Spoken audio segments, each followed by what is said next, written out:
नमस्कार. स्वादिष्ट चवमध्ये तुमचं खूप खूप स्वागत. कसले भारी कबाब झाले आहेत बघा. चिकन कबाब केले आहेत. पॅनमधनं निघताच संपत होते. तुम्हाला बघायचे का कसे केले ते? तर मी हे चिकन घेतलं आहे, बोनलेस चिकन आहे. ते मी अर्धा किलो घेतले आहे. त्याचे पीस करून घेऊया आपण. म्हणजे ते आपल्याला मिक्सरला लावता येतील. असे छोटे पीस करून घ्यायचे. मिक्सरच्या भांड्यात आता मी थोड्या हिरव्या मिरच्या घेतल्या आहेत, थोडे लसूण आणि थोडं आलं. ह्याच्याबरोबरच आपण चिकनही मिक्स करून घ्यायचं आहे, थोडं थोडं टाकून. एकसाथ बसणार नाहीये, थोडं थोडं चिकन घ्यायचं आणि करायचं.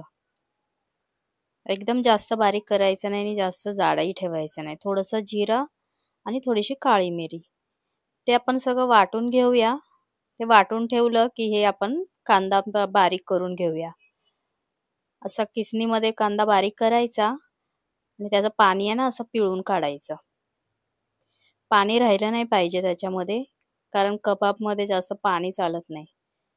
म्हणजे ते बाइंडिंग करायला जमत नाही ना व्यवस्थित, म्हणून सगळं पाणी काढायचं आणि आपण त्या दळलेल्या मिश्रणमध्ये सगळं टाकून घ्यायचं. हे बघा, असं पूर्ण पाणी निघालं पाहिजे, असे कोरडे दिसले पाहिजेत कांदे. तर आपण हे सगळे चिकन मिरच्या वगैरे दळले ना त्याच्यामध्ये टाकून घेऊया कांदे. 3-4 कांदे घेतले आहेत मी. कांदे भरपूर लागतात कबाबला पण.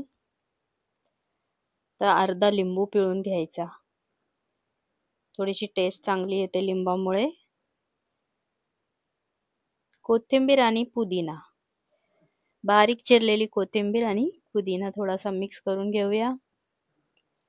त्याचबरोबर आपण हळद, गरम मसाला, लाल तिखट, मीठ,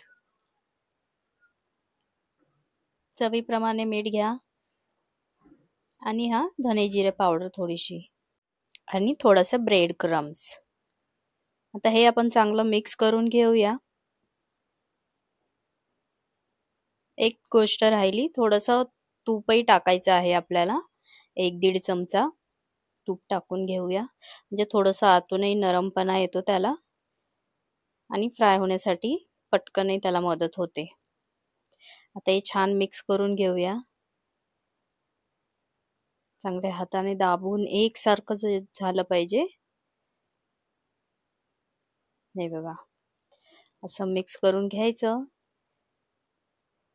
की एक काडी घ्यायची आणि त्याला आपण असं कबाबचा आकार द्यायला सुरुवात करायची. हळूहळू करायचं, नाहीतर ते होणार नाही. एकदम व्यवस्थित होत आहेत बघा आपले. असा आकार देऊन घ्यायचा. तर आपण आपले असे कबाब करून घेऊया. दुसरीकडे तेल गरम झालं आहे, तर तेलामध्ये आपण एक एक सोडूया.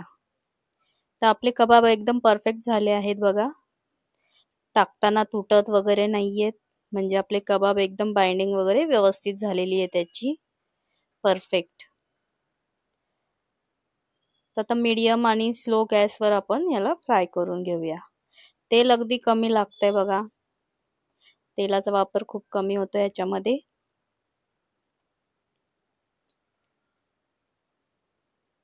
थोडेसे उलटे करून घेऊया, चिमट्याच्या साहाय्यानेच करायचे.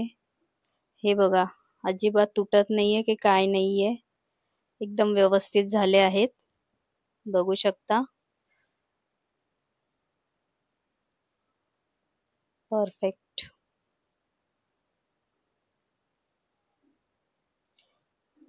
तोपर्यंत आपली दुसरी फेरी तयार होतीये.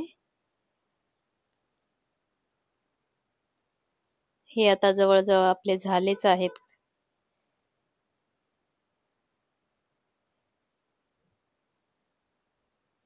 कसे छान झाले आहेत बघा, पटकन होणारे पण आहेत, काय अवघड नाहीयेत. तुम्हीही ट्राय करा, तुम्हालाही आवडतील. आणि आवडले तर लाईक आणि सबस्क्राईब करायला विसरू नका.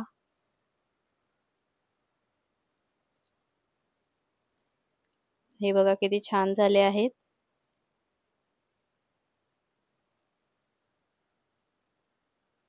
तुम्हालाही आवडेल, नक्की तुम्ही ट्राय करून बघा. आता आपण तोडून बघूया याला. लिंबू पिळायचा मस्त, लिंबाशिवाय टेस्ट नाही. हे बघा किती छान झाले आहेत, वरून क्रिस्पी आणि आतून ज्युसी. तुम्हीही ट्राय करून बघा आणि आवडलं तर मला नक्की सांगा. Thank you.